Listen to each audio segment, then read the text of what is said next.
nice cup of coffee, or the coffee is on the house because it's a coffee house. And all of it is donations, okay? It goes to help us keep the doors open here, even the $5 donation that you give when you come in the door.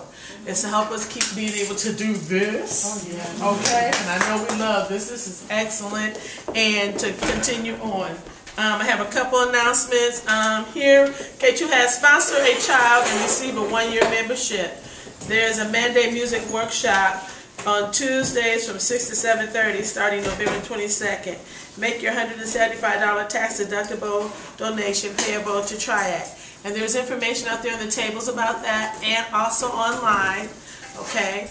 And the Acoustic Spoken Word Cafe, which we're at right now, is made possible in part with funds from Arts United of Greater Fort Wayne. So we wouldn't keep on being able to do this if Arts United hadn't kicked in a little funds. But we still need all we can get. One other thing, I do need to let everyone know that these evening events are being videotaped for broadcast just on the Triac website, triac.org, YouTube, and our Facebook, because without you, we couldn't make this happen. So, anything else, K2? Is that good? 15 minutes, come back, and get ready for the next dynamic.